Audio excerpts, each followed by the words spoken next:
어머니가 의식을 되찾았습니다. 간호사의 외침에 병실 공기가 얼어붙었습니다. 민호와 영수의 눈이 흔들렸고 순애는 천천히 눈을 뜨며 낮게 중얼거렸습니다. 내가 그렇게 쉽게 무너질 줄 알았냐? 그 순간 정미의 얼굴은 종이장처럼 하얗게 질렸습니다.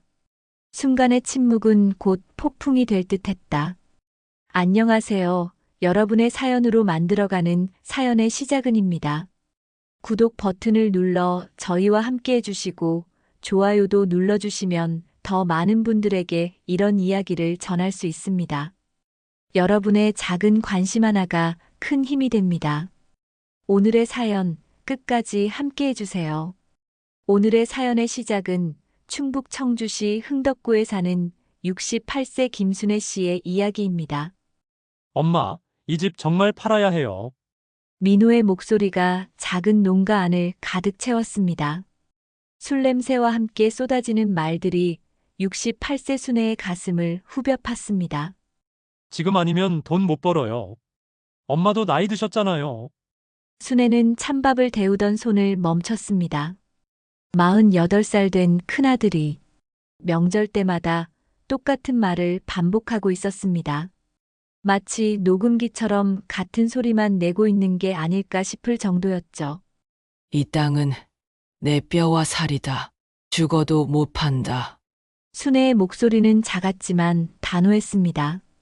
충북의 작은 시골 마을 이곳에서 태어나 평생을 살아온 순애에게 이 땅은 단순한 재산이 아니었습니다. 이 흙 한 줌 한 줌이 바로 자신의 인생 그 자체였으니까요. 남편이 세상을 떠난 지 벌써 15년이 흘렸습니다. 그때부터 순애는 혼자서 두 아들을 키워냈습니다. 새벽 5시면 일어나 논밭을 돌보고 밤늦게까지 부업으로 옷을 수선해가며 아이들 학비를 벌었습니다. 손가락 끝이 바늘에 찔려 피가 나도 멈추지 않았습니다. 아프다는 소리 한 번 내지 않고 버텨냈습니다. 엄마는 왜 이렇게 고집이세요? 다른 집들은 다 팔았다고요. 민호가 소주잔을 탁 내려놓으며 짜증을 냈습니다. 그 모습을 보던 순애의 마음이 쓸쓸해졌습니다. 언제부터 아들이 이렇게 변했을까 싶었습니다. 자신을 바라보는 아들의 눈빛에 더 이상 따뜻함이 없었습니다. 어린 시절 민호는 다른 아이들과 달랐습니다. 엄마가 밭에서 일할 때면 옆에서 물통을 들고 따라다녔고 엄마 고생 많으셨어요라며 어깨를 주물러 주기도 했습니다. 그런 아들이 언제부터 돈 이야기만 하게 되었을까요? 결혼을 하고 나서부터였을까요? 아니면 그보다 더 일찍부터였을까요? 민호야, 내가 어렸을 때 이 마당에서 뛰어놀던 기억 안 나니? 여름이면 복숭아 따먹고, 겨울이면 눈사람 만들고. 순애가 부드럽게 물었습니다. 민호는 고개를 돌리며 짜증스럽게 말했습니다.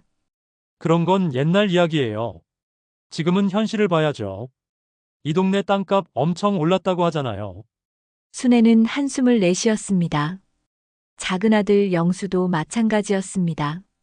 대학을 졸업하고 서울에서 직장을 잡았다며 자랑스러워했는데 요즘은 집에 올 때마다 엄마 집값 올랐다던데요? 라는 말부터 했습니다. 형제가 똑같은 말을 하는 걸 보면서 순애는 서글픔을 느꼈습니다. 마을 사람들 눈에는 순애가 그저 순박한 농부로 보였을 겁니다. 남들과 다툼 없이 조용히 살아가는 평범한 시골 여자 말이죠. 하지만 순애 자신은 알고 있었습니다. 이 땅이 곧 자신의 생명이라는 것을. 남편과 함께 삽으로 돌을 파내고 거름을 주며 일궈낸 이 흙 한 줌 한 줄이 모두 소중했습니다. 땅만은 내 자존심이야. 순애는 혼잣말처럼 중얼거렸습니다. 민호는 그런 어머니를 보며 고개를 저었습니다. 엄마, 시대가 바뀌었어요. 이제 농사로는 못 살아요. 부동산이 답이라고요. 내 아버지가 살아계셨다면 이런 말 못했을 거다. 순애의 목소리에 서운함이 묻어났습니다. 남편이 살아있을 때는 이런 일이 없었습니다. 남편은 순애와 마찬가지로 땅을 소중히 여겼고 아이들에게도 그 가치를 가르쳐 주려 했었거든요. 민호는 잠시 말을 멈췄다가 더욱 차갑게 말했습니다. 아버지는 돌아가셨잖아요. 이제 현실을 받아들이세요. 엄마 혼자 이 넓은 집에서 뭘 하세요? 그날 밤 민호가 서울로 돌아간 후 순애는 혼자 마당에 서서 하늘을 올려다봤습니다. 별들이 총총히 빛나고 있었습니다. 남편이 살아있을 때 함께 보던 그 별들이었습니다. 그때는 이렇게 외롭지 않았는데 말이죠. 여보, 우리 아이들이 이렇게 변할 줄 몰랐어. 순애는 돌아가신 남편에게 말을 걸었습니다. 바람이 불어와 나뭇잎들이 살랑거렸습니다. 마치 남편이 대답하는 것 같았습니다. 이 작은 시골 마을에서 순애는 평생 농사만 지어왔습니다. 봄에는 모를 심고, 여름에는 풀을 메고, 가을에는 별을 베고, 겨울에는 짚을 엮었습니다. 사계절이 바뀌어도 변하지 않는 것은 이 땅에 대한 애정이었습니다. 손에 굳은 살이 박이고 허리가 구부러져도 이 땅을 지켰습니다. 그런데 이제 자식들이 그 땅을 팔라고 합니다. 자신들의 편의를 위해서 말이죠. 순애는 이해할 수 없었습니다. 어떻게 자신이 피땀으로 일궈낸 터전을 그렇게 쉽게 포기하라고 할 수 있을까요? 순애는 집 안으로 들어가며 다시 한번 다짐했습니다. 이 땅만은 절대 팔지 않겠다. 하지만 순애는 몰랐습니다. 자식들의 욕심이 얼마나 깊은지, 그리고 앞으로 어떤 일들이 벌어질지 말입니다. 특히 작은 아들 영수가 형과 손을 잡고 있다는 사실을 전혀 모르고 있었습니다. 형, 엄마 고집 꺾으려면 우리가 한통속이 돼야 해. 영수의 목소리가 카페 구석진 자리에서 낮게 울렸습니다. 민호는 커피잔을 돌리며 동생의 말에 고개를 끄덕였습니다. 그래, 혼자서는 안 되겠어. 엄마가 생각보다 완고하시더라고. 두 형제가 서울 강남의 한 카페에서 만난 것은 순애의 집을 다녀온 지 일주일 후였습니다. 명절 때마다 똑같은 실패를 반복하던 민호에게 영수가 먼저 연락을 했습니다. 형, 이번엔 다른 방법을 써야 해요. 영수는 주변을 둘러보고 목소리를 더욱 낮췄습니다. 25살의 영수는 형과 달리 차분하고 계산적인 성격이었습니다. 대학에서 경영학을 전공하고 증권회사에 다니면서 돈의 가치를 누구보다 잘 알게 되었습니다. 우선 정미 누나와 상의해봐야겠어. 민호가 말했습니다. 민호의 아내 정미는 간호사였습니다. 의료진과 가까이 지내면서 여러 가지 정보를 얻을 수 있는 위치에 있었죠. 누나가 뭘 도와줄 수 있는데? 생각이 있어. 엄마 나이가 68이잖아. 혹시 모르는 거 아냐? 민호의 눈빛이 어두워졌습니다. 영수는 형의 의도를 단번에 알아챘습니다. 설마 그런 방법을? 다른 방법이 있어? 엄마는 절대 안 들어줄 텐데.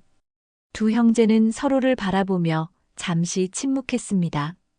그들의 마음 한구석에서는 양심이 소리쳤지만 돈에 대한 욕심이 더 컸습니다.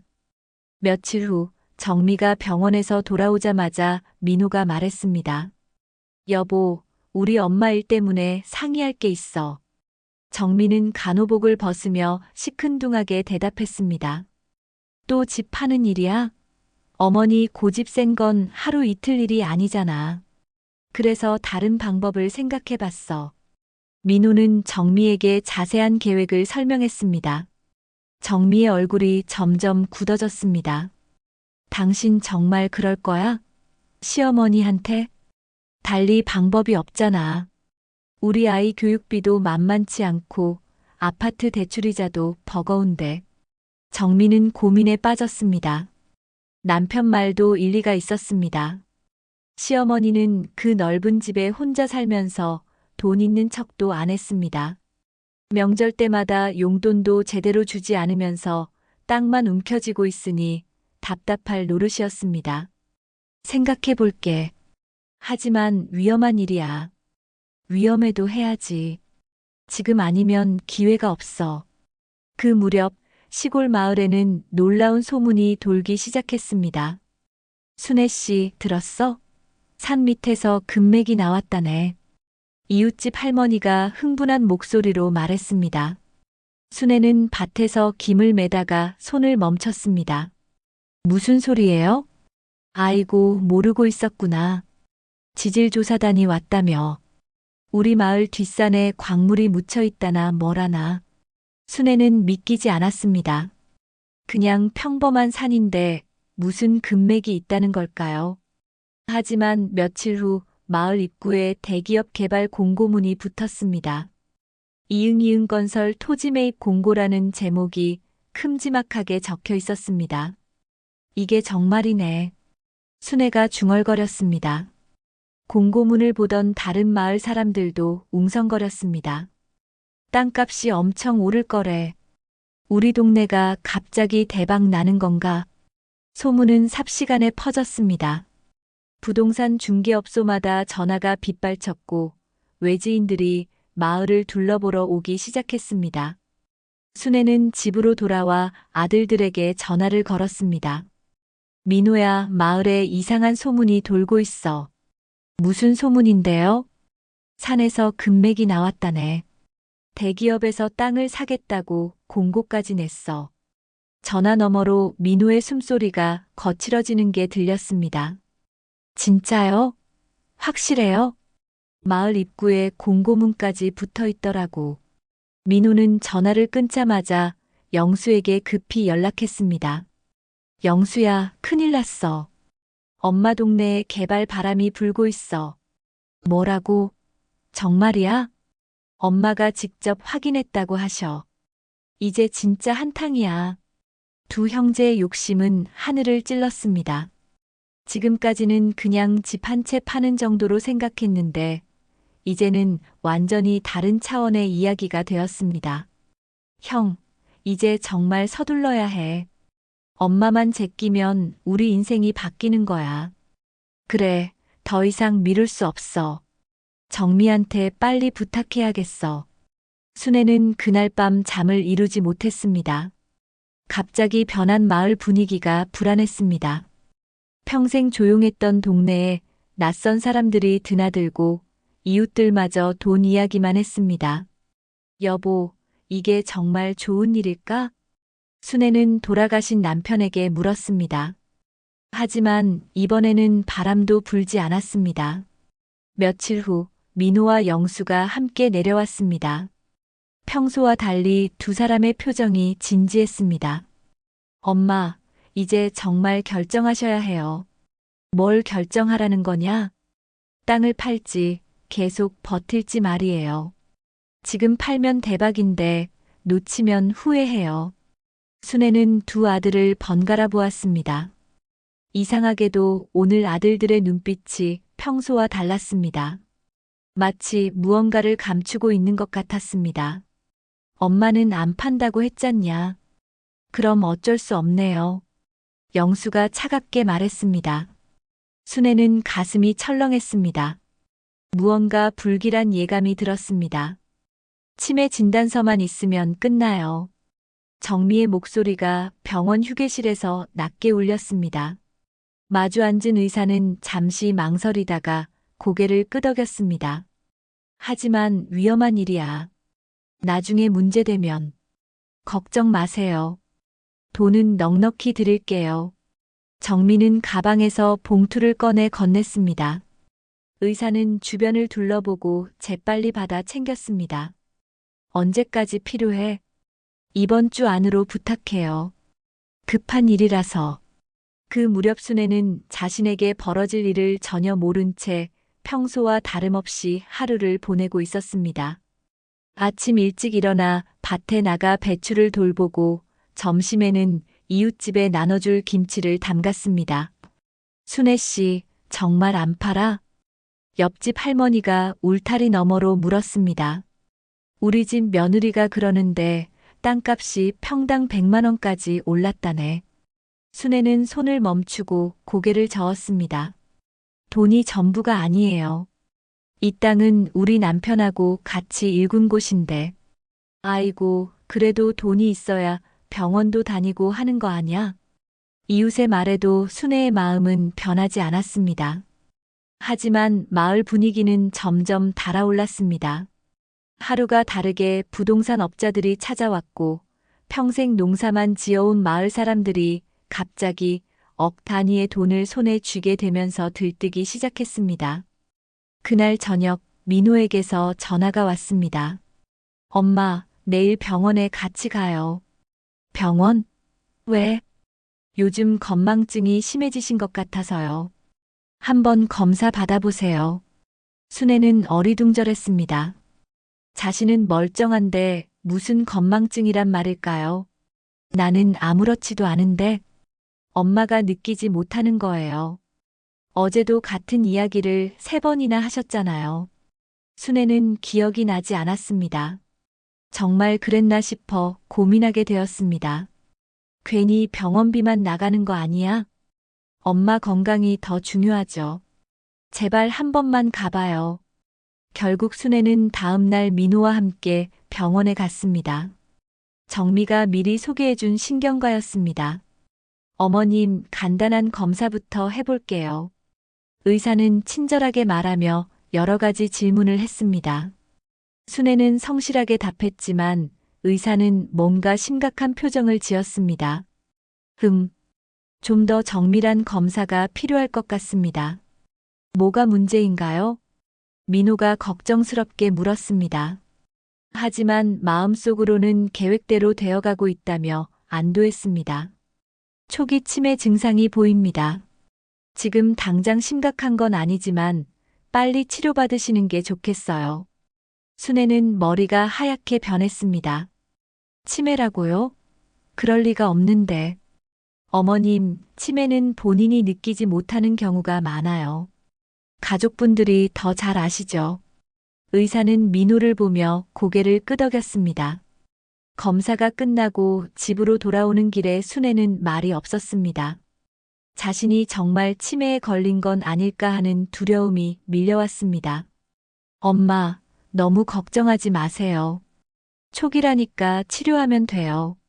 민호가 위로하는 척했지만 속으로는 다음 단계를 계획하고 있었습니다. 며칠 후 영수가 형에게 전화했습니다. 형, 엄마 인감 어디 있는지 알아? 서랍에 있을걸.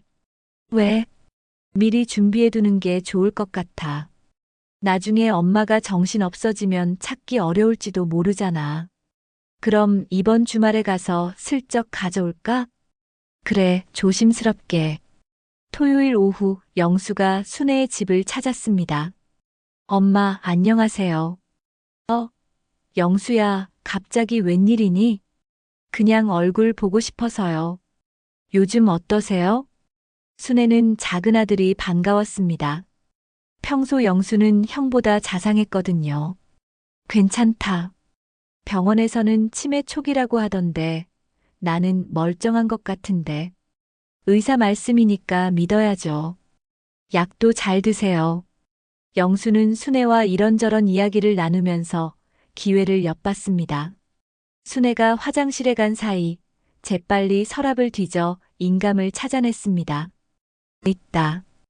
영수는 인감을 주머니에 넣고 서랍을 정리했습니다. 순애가 돌아왔을 때는 아무 일 없다는 듯이 앉아 있었습니다. 엄마, 저 이제 올라가 봐야겠어요. 벌써? 저녁이나 먹고 가지. 다음에요. 회사 일이 있어서. 영수는 서둘러 집을 나섰습니다. 인감을 훔친 죄책감보다는 성공했다는 기쁨이 더 컸습니다. 그날 밤 영수는 형에게 인감을 건넸습니다. 이제 준비 끝났어. 고생했다. 그런데 정미가 의사한테 부탁한 진단서는 언제 나와? 내일 나온대. 이제 정말 시작이야. 두 형제는 서로를 보며 웃었습니다. 하지만 그들은 몰랐습니다. 마을에 더 큰 변화가 일어나고 있다는 것을. 다음 날 아침 순애는 인감이 없어진 것을 발견했습니다. 분명히 여기 있었는데. 서랍을 아무리 뒤져도 인감이 보이지 않았습니다. 순애는 혼란스러웠습니다. 정말 자신이 어디에 뒀는지 잊어버린 걸까요? 혹시 정말 치매가? 순애는 무서운 생각이 들었습니다. 의사의 말이 맞는 건 아닐까요? 하지만 마음 한구석에서는 이상하다는 생각이 들었습니다. 인감은 항상 같은 자리에 보관했는데 갑자기 사라질 리가 없었거든요. 혹시 영수가? 순애는 고개를 저었습니다. 설마 자신의 아들이 그럴 리는 없을 거라고 생각했습니다. 어머니, 이제 요양원에 가셔야 해요. 정미의 차갑고 단호한 목소리가 순애의 귀를 때렸습니다. 순애는 자신의 귀를 의심했습니다. 요양원이라니, 그게 무슨 소리야? 치매 진단서 나왔잖아요. 혼자 계시면 위험해요. 정미는 가방에서 서류를 꺼내 순애 앞에 놓았습니다. 병원 도장이 선명하게 찍힌 진단서에는 알츠하이머형 치매 초기라고 적혀 있었습니다. 순애는 그 글자들을 보며 어지러움을 느꼈습니다. 정말 자신이 치매에 걸린 걸까요? 나는 멀쩡하다고. 밥도 잘 해먹고 빨래도 하고 뭐가 문제야? 어머니가 느끼지 못하실 뿐이에요. 어제도 가스레인지 켜놓고 깜빡하셨잖아요.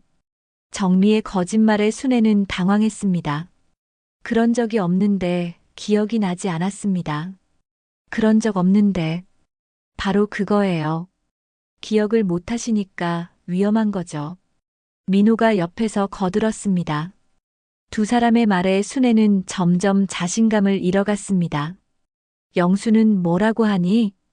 영수도 찬성이에요. 어머니 안전이 제일 중요하니까. 실제로 영수는 그 순간 부동산 중개업소에 앉아 있었습니다. 이 집 매물로 내놓고 싶은데요. 아, 그 유명한 순애 씨 집이네요. 금맥 나온다는 소문 때문에 문의가 많이 들어와요. 중개업자는 눈을 반짝였습니다. 얼마 정도 생각하세요? 시세대로 해주세요. 빨리 처리하고 싶어요. 알겠습니다. 서류는 언제 가져다 드릴까요? 내일까지 준비해 주세요. 영수는 가짜 진단서와 훔친 인감으로 모든 걸 처리할 생각이었습니다. 한편 순애의 집에서는 실랑이가 계속되고 있었습니다. 싫다고. 내가 왜 요양원에 가야 해? 순애는 마지막까지 버텼지만 정미의 다음 말에 무너졌습니다. 그럼 우리가 책임질 수 없어요. 혹시 어머니가 사고라도 당하시면 어떡해요?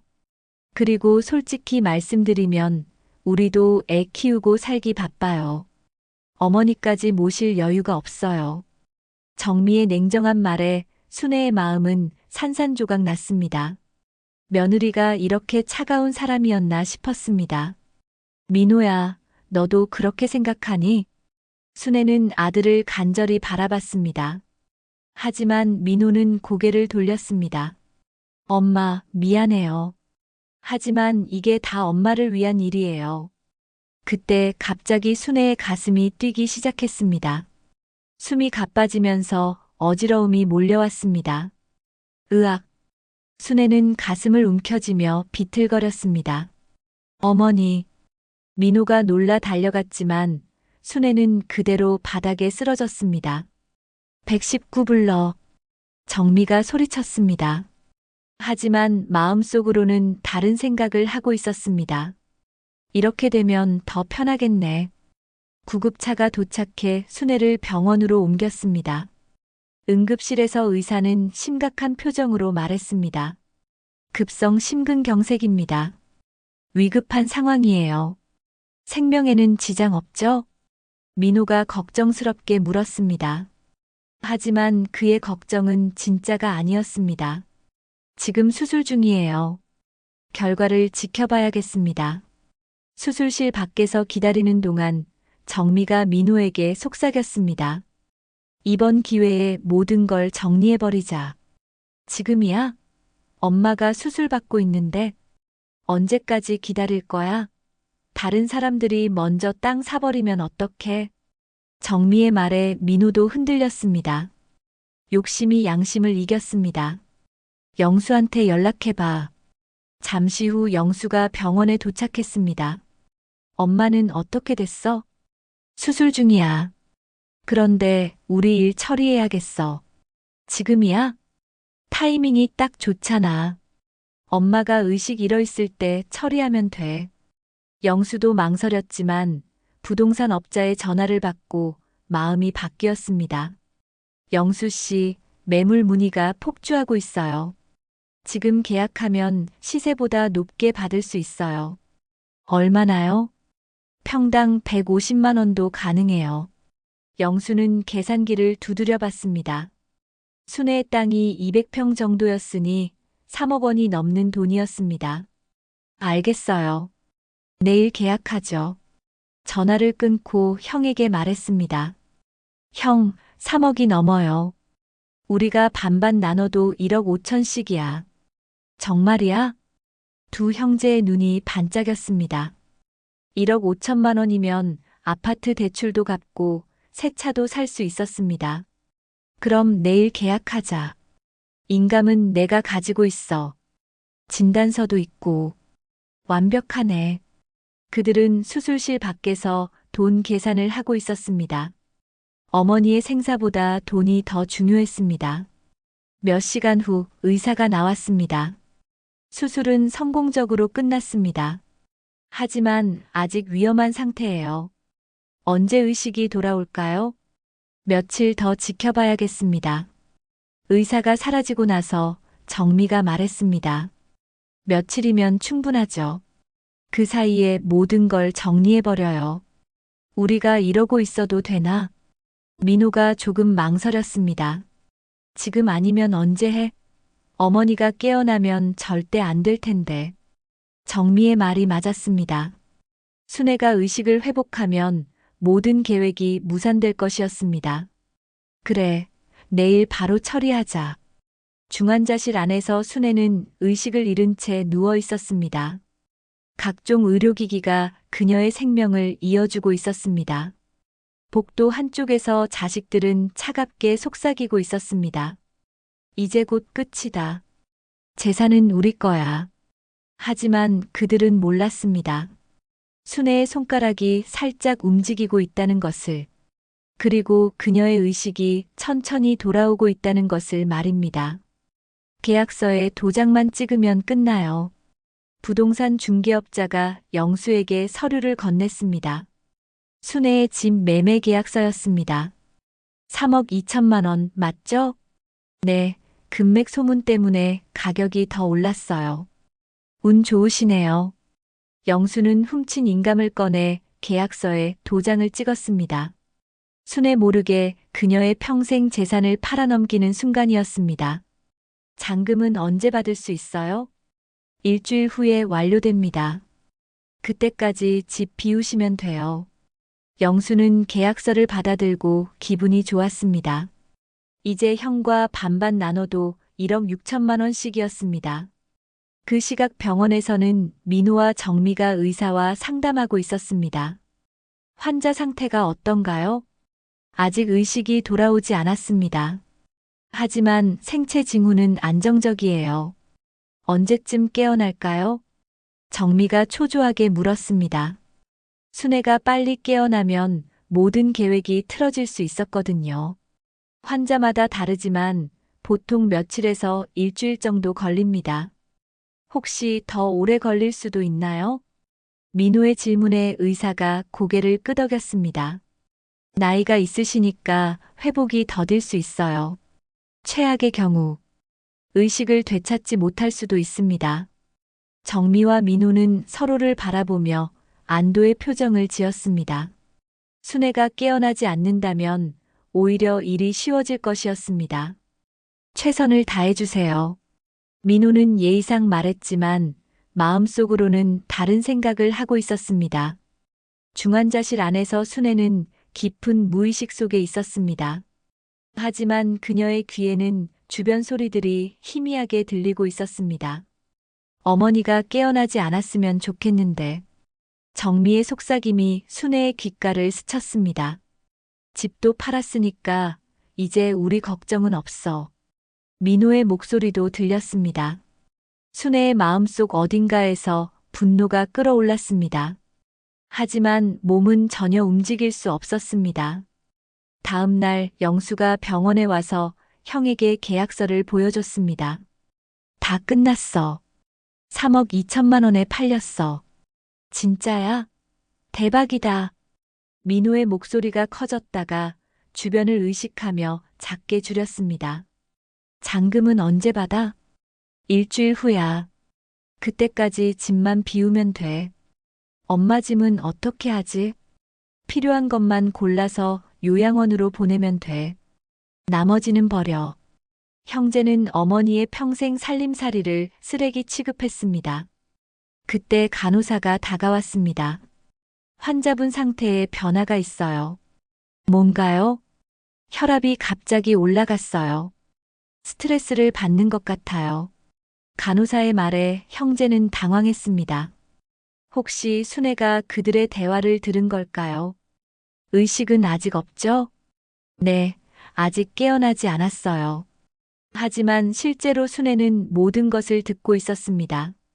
자식들이 자신의 집을 팔고 요양원에 보내려 한다는 것을, 그리고 자신이 깨어나지 않기를 바란다는 것까지. 이 배은망덕한 것들아. 순애의 마음속에서 분노가 폭발했습니다. 하지만 몸은 여전히 움직이지 않았습니다. 며칠이 더 지났습니다. 민호와 영수는 매일 병원에 와서 형식적으로 면회를 했지만 실제로는 순애가 언제 죽을지만 기다리고 있었습니다. 의사가 그러는데 나이가 있으니까 언제까지 버틸지 모른다네. 그럼 우리 계획대로 진행하자. 어차피 엄마는 모르잖아. 두 형제는 순애의 집을 정리하기 시작했습니다. 평생 모아온 살림살이를 무자비하게 버렸습니다. 이 사진들은 어떻게 할까? 영수가 순애와 남편의 젊은 시절 사진을 들어보였습니다. 그런 건 필요 없어. 다 태워버려. 민호는 냉정하게 말했습니다. 아버지 유품도 버려. 그런 것들 가지고 있어서 뭐해? 돈이 되는 것도 아닌데. 그들은 순애의 추억이 담긴 모든 물건들을 쓰레기통에 던져버렸습니다. 일주일 후 부동산 잔금 처리가 끝났습니다. 계좌로 입금해드렸어요. 확인해 보세요. 중개업자의 말에 영수는 휴대폰을 꺼내 잔고를 확인했습니다. 들어왔다. 3억 2천만 원. 이제 진짜 끝이네. 민호도 기뻐했습니다. 형, 우리 반반 나누자. 각자 1억 6천만 원씩. 그래, 그렇게 하자. 하지만 그때 민호의 휴대폰이 울렸습니다. 병원에서 온 전화였습니다. 환자분이 의식을 되찾으셨어요. 지금 당장 오세요. 전화를 받은 민호의 얼굴이 하얗게 변했습니다. 뭐라고? 엄마가 깨어났대. 영수도 당황했습니다. 지금? 왜 하필 지금? 어떡하지? 집 판 걸 알면. 두 형제는 패닉 상태에 빠졌습니다. 일단 병원부터 가자. 그리고 절대 집 얘기는 하지 마. 병원으로 달려가는 차 안에서 민호가 말했습니다. 어떻게 설명하지? 엄마가 물어보면 뭐라고 해? 모른다고 하자. 우리는 아무것도 모른다고. 하지만 그들은 몰랐습니다. 순애가 중환자실에서 그들의 모든 대화를 듣고 있었다는 것을, 그리고 이제 복수를 계획하고 있다는 것을 말입니다. 중환자실 문 앞에 도착한 형제들은 서로를 바라봤습니다. 준비됐어? 그냥 연기하자. 걱정했다고. 문을 열고 들어간 순간 침대에 앉아 있는 순애와 눈이 마주쳤습니다. 순애의 눈빛은 예전과 달랐습니다. 차갑고 날카로웠습니다. 어디서 뭘 하고 있었니? 순애의 첫마디에 두 형제는 등에서 식은땀이 흘렀습니다. 환자가 의식을 되찾습니다. 간호사의 외침이 중환자실을 가득 채웠습니다. 순애의 손가락이 꿈틀거리더니 천천히 눈을 떴습니다. 순애는 낮게 신음을 내며 주변을 둘러봤습니다. 하얀 천장, 의료기기 소리, 그리고 멀리서 들려오는 발걸음 소리. 어머니, 정신 차리셨어요? 민호가 급히 달려와 순애의 손을 잡았습니다. 하지만 순애는 그 손을 차갑게 뿌리쳤습니다. 손 치워. 순애의 목소리는 평소와 달랐습니다. 날카롭고 차가웠습니다. 어머니, 괜찮으세요? 우리가 얼마나 걱정했는지. 영수가 눈물을 흘리는 척하며 연기했습니다. 하지만 순애는 그런 아들을 차갑게 바라봤습니다. 걱정? 누가 누구를 걱정했다고? 순애는 침대에서 일어나려 했습니다. 간호사가 급히 말렸습니다. 아직 무리하시면 안 돼요. 심장 수술을 받으셨잖아요. 나는 멀쩡해. 오히려 머리가 전보다 더 맑아졌어. 순애의 눈빛이 번뜩였습니다. 중환자실에서 들었던 아들들의 대화가 선명하게 기억났습니다. 내가 그렇게 쉽게 무너질 줄 알았냐? 순애는 중얼거리듯 말했습니다. 곁에 있던 정민은 얼굴이 하얗게 질리며 뒷걸음쳤습니다. 어머니 무슨 말씀이세요? 잘 들리더라. 중환자실에서도 말이야. 순애의 말에 민호와 영수는 서로를 바라봤습니다. 혹시 들었을까 하는 불안감이 엄습했습니다. 엄마, 뭘 들으셨다는 거예요? 민호가 떨리는 목소리로 물었습니다. 3억 2천만 원이 큰 돈이더라. 순애의 말에 형제들의 얼굴이 새파랗게 변했습니다. 엄마, 그건 내 집 팔아서 맛있었니? 순애는 침착하게 물었습니다. 하지만 그 목소리에는 엄청난 분노가 담겨 있었습니다. 어머니, 잘못 알고 계세요. 우리는 그런 적 없어요. 정미가 급히 변명했습니다. 그래, 그럼 지금 당장 집에 가보자. 순애는 침대에서 일어나려 했습니다. 간호사들이 달려와 말렸지만 소용없었습니다. 퇴원 수속해줘. 집에 가야겠어.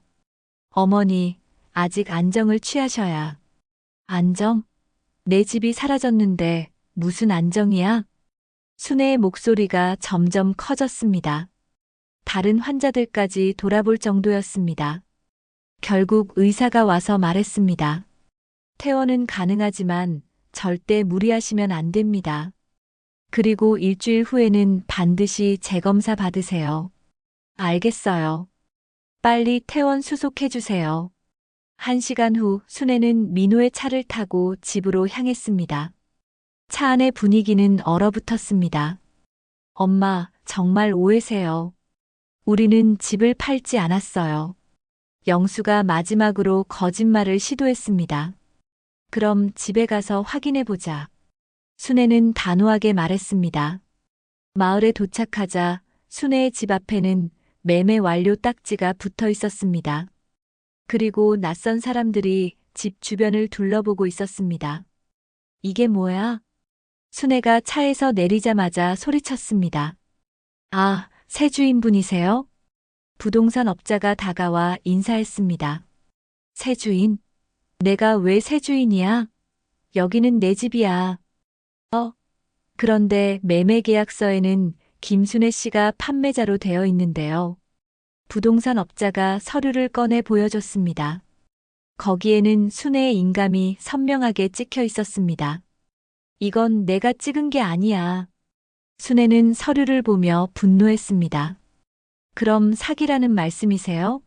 저희는 정당하게 계약했는데요. 부동산 업자도 당황했습니다. 잠깐. 오해입니다. 민호가 급히 나서서 순애를 말렸습니다. 엄마, 집에서 얘기해요. 하지만 순애는 멈추지 않았습니다. 내 인감은 누가 가져갔어? 영수야, 내가 가져갔지? 엄마, 저는 모르는 일이에요. 거짓말 하지 마. 그날 화장실 간 사이에 가져간 거 다 알고 있어. 순애의 목소리가 마을 전체에 울려 퍼졌습니다. 이웃들이 하나둘 나와서 구경했습니다. 어머, 순애 씨 무슨 일이야? 집을 팔았다는데 본인이 모른다네. 그럼 사기당한 거야? 마을 사람들의 수군거림에 민호와 영수는 얼굴이 화끈거렸습니다. 엄마, 여기서 그러지 말고 집에 가서 얘기해요. 무슨 집? 이미 팔려서 내 집이 아니잖아. 순애는 집 문을 열어보려 했지만 이미 자물쇠가 바뀌어 있었습니다. 열쇠는 또 누가 바꿨어? 새 주인분이 바꿨습니다. 어제 잔금 받고 소유권 이전까지 완료됐어요. 부동산 업자의 말에 순애는 현실을 깨달았습니다. 정말로 자신의 집이 팔린 것입니다. 그럼 내 짐들은? 내 살림살이는 어디 갔어? 그건 가족분들이 처리하셨다고 하는데요. 순애는 아들들을 돌아봤습니다. 내 짐을 어디다 뒀어? 엄마, 필요한 것만 골라서 보관해뒀어요. 민호가 조심스럽게 말했습니다. 나머지는 그냥 버렸어요. 너무 오래된 것들이라서. 버렸다고? 순애의 목소리가 떨렸습니다.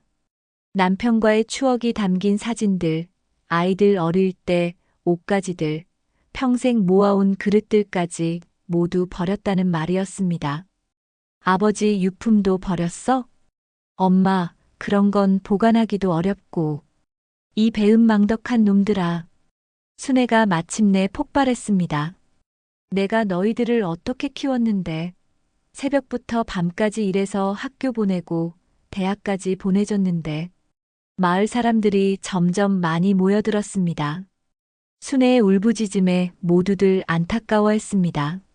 순애 씨 불쌍해. 자식들이 어떻게 그럴 수 있어? 요즘 세상이 다 그래. 부모를 뭘로 보는지.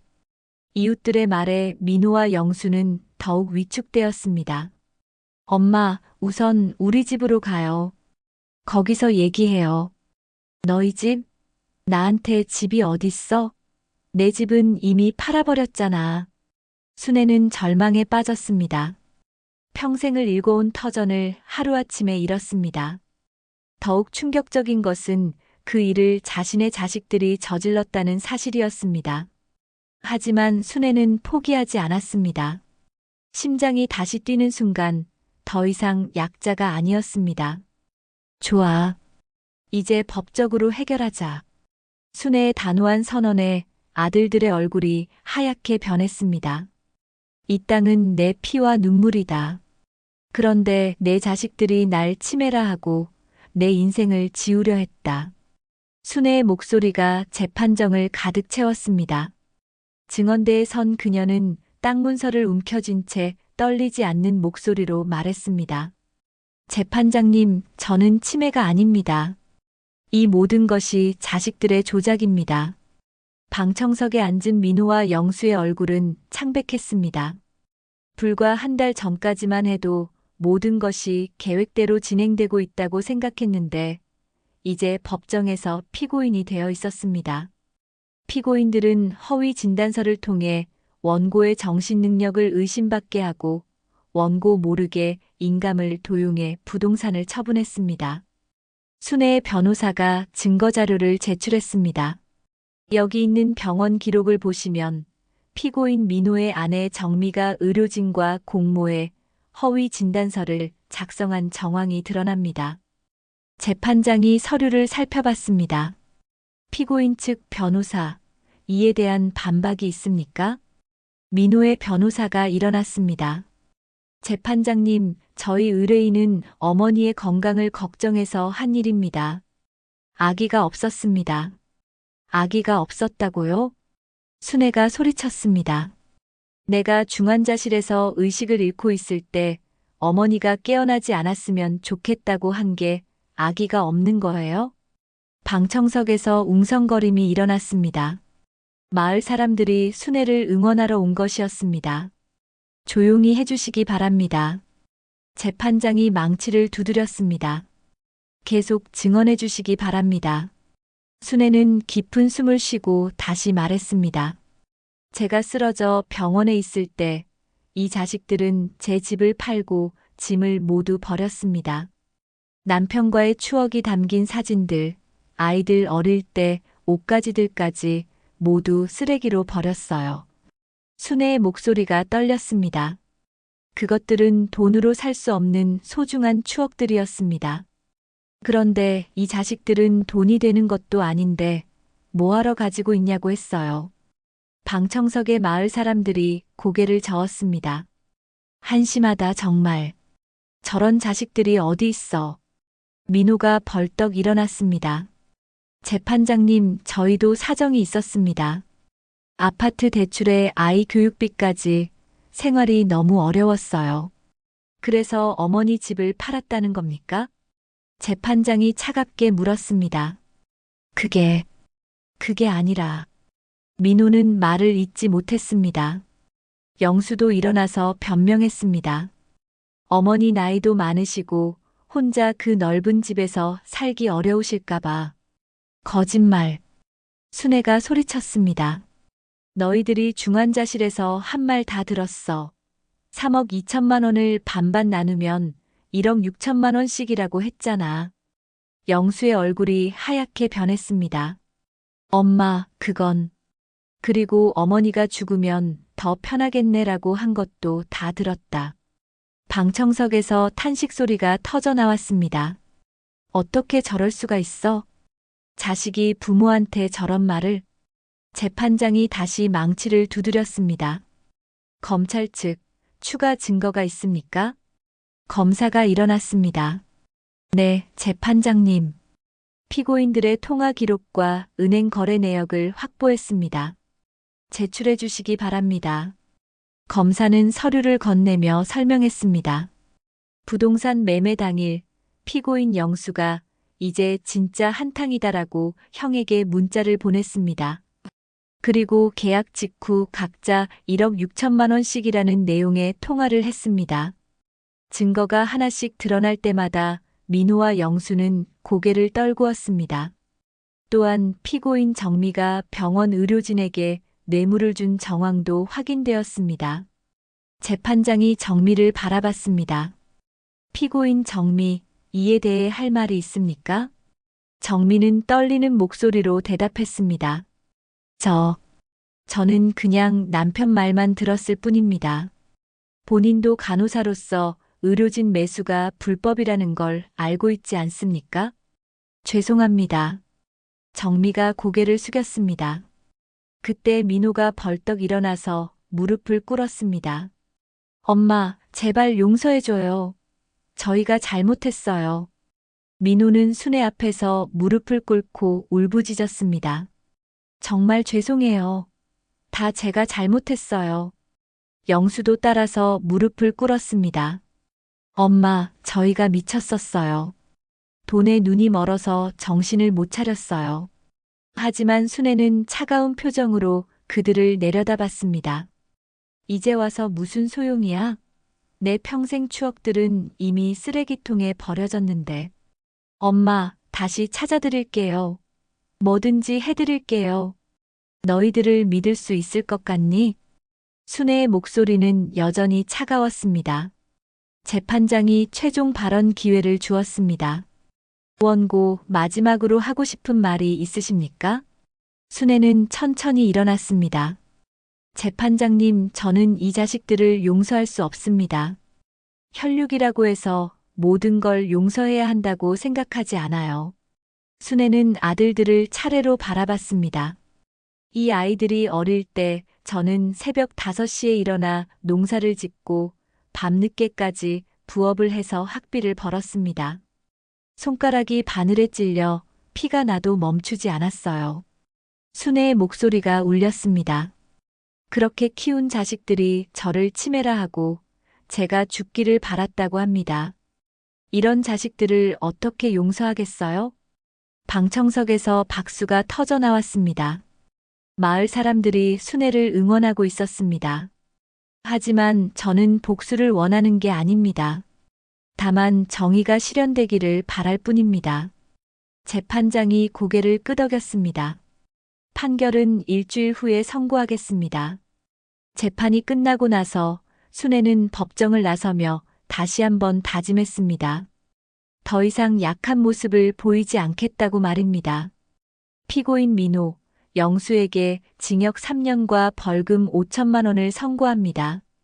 재판장의 목소리가 법정을 가득 채웠습니다. 민호와 영수는 그 자리에 주저앉았습니다. 또한 피고인 정미에게는 의료진 매수 및 문서 위조 혐의로 징역 2년을 선고합니다. 정미는 얼굴이 하얗게 변하며 눈물을 흘렸습니다. 부동산 매매로 취득한 3억 2천만 원은 전액 원고에게 반환하고 추가로 위자료 1억 원을 지급하라고 명령합니다. 순애는 재판장의 판결을 조용히 들었습니다. 완승이었습니다. 마지막으로 원고가 받은 정신적 피해와 재산상 손해에 대해 국가에서 추가 보상금 5천만 원을 지급하겠습니다. 방청석의 마을 사람들이 박수를 쳤습니다. 순애 씨 이겼다. 정의가 승리했어. 민호가 벌떡 일어나 소리쳤습니다. 재판장님, 저희를 감옥에 보내시면 아이들은 어떻게 해요? 그건 피고인이 범죄를 저지르기 전에 생각했어야 할 일입니다. 재판장의 차가운 답변에 민호는 절망했습니다. 영수도 무릎을 꿇으며 애원했습니다. 엄마, 제발 한 번만 용서해 주세요. 저희가 정말 잘못했어요. 하지만 순애는 돌아보지도 않았습니다. 너희들이 내게 용서를 구할 자격이 있다고 생각하니? 순애는 차가운 목소리로 말했습니다. 내가 중환자실에서 죽어가고 있을 때 너희들은 돈 계산을 하고 있었잖아. 법정을 나서면서 순애는 홀가분했습니다. 드디어 정의가 실현되었습니다. 일주일 후 순애는 새로운 집으로 이사했습니다. 마을 사람들이 도와주어서 옮기는 짐이 많지는 않았지만 마음은 가벼웠습니다. 순애 씨, 이 집이 훨씬 좋네요. 이웃 할머니가 감탄했습니다. 순애가 산 새 집은 이전 집보다 작았지만 깔끔하고 현대적이었습니다. 그래요. 이제 새 출발이에요. 순애는 웃으며 대답했습니다. 보상금과 위자료로 받은 돈으로 순애는 여러 가지 일을 했습니다. 먼저 자신이 평생 다니던 마을 복지관에 5천만 원을 기부했습니다. 순애 씨, 이렇게 큰 돈을 기부하시다니. 복지관 관장이 감동했습니다. 저 혼자 쓰기에는 너무 많은 돈이에요. 어려운 이웃들과 나눠야죠. 순애의 기부 소식은 지역 신문에도 실렸습니다. 배신당한 어머니의 따뜻한 복수라는 제목이었습니다. 남은 돈으로는 작은 카페를 차렸습니다. 순애네 쉼터라는 이름의 카페였습니다. 어머, 순애 씨가 사장님이 되셨네. 마을 사람들이 하나둘 찾아와 축하해줬습니다. 나이 들어서 뭔 사장이에요. 그냥 심심해서 하는 거예요. 순애는 겸손하게 말했지만 얼굴에는 자신감이 넘쳤습니다. 카페는 금세 마을의 명소가 되었습니다. 순애의 이야기를 들으러 외지에서도 사람들이 찾아왔습니다. 정말 자식들이 그랬어요? 어떻게 그런 일을 당하고도 이렇게 씩씩하세요? 사람들의 질문에 순애는 담담하게 대답했습니다. 사람은 나를 배신했지만 땅은 날 지켜줬어요. 그리고 무엇보다 내가 날 포기하지 않았거든요. 한편 감옥에 간 민호와 영수는 매일 후회했습니다. 형, 우리 정말 바보였어. 영수가 감옥에서 형에게 말했습니다. 엄마가 얼마나 고생하며 우리를 키워주셨는데 이제 와서 후회해도 늦어. 우리 스스로 선택한 길이야. 민호도 깊은 후회에 빠져 있었습니다. 정민은 다른 교도소에 있었지만 상황은 마찬가지였습니다. 간호사 자격도 박탈되고 아이들은 친정 부모가 돌보고 있었습니다. 그들은 모두 편지를 썼습니다. 순애에게 사과하는 편지였습니다. 하지만 순애는 그 편지들을 읽지 않고 모두 태워버렸습니다. 이제 와서 사과한다고 뭐가 달라지겠어. 순애는 과거에 얽매이지 않기로 결심했습니다. 몇 달 후 순애의 카페에는 특별한 손님이 찾아왔습니다. 한 젊은 여자가 아기를 안고 들어온 것이었습니다. 할머니, 안녕하세요. 누구지? 순애가 고개를 갸우뚱했습니다. 저는 지은이에요. 제 아버지 성함이 민호예요. 순애는 깜짝 놀랐습니다. 민호의 딸 지은이는 이미 결혼해서 아이까지 낳았던 것입니다. 할머니를 한번 뵙고 싶었어요. 지은이는 조심스럽게 말했습니다. 아버지가 한 일은 정말 잘못된 거예요. 저도 너무 화가 났어요. 순애는 손녀를 바라봤습니다. 어릴 때 자주 보던 그 아이가 이제 어엿한 엄마가 되어 있었습니다. 할머니, 이 아이 이름이 순애예요. 할머니 이름을 따서 지었어요. 지은이가 아기를 보여줬습니다. 이 아이한테는 할머니 이야기를 많이 해줄 거예요. 진짜 할머니가 어떤 분이었는지 말이에요. 순애의 눈에 눈물이 고였습니다. 고맙다, 지은아. 할머니, 가끔 이 아이 보러 와도 될까요? 그럼 언제든 와라. 순애는 처음으로 웃음을 보였습니다. 그날 저녁 순애는 새 집 마당에 서서 하늘을 올려다봤습니다. 여보, 우리 이겼어.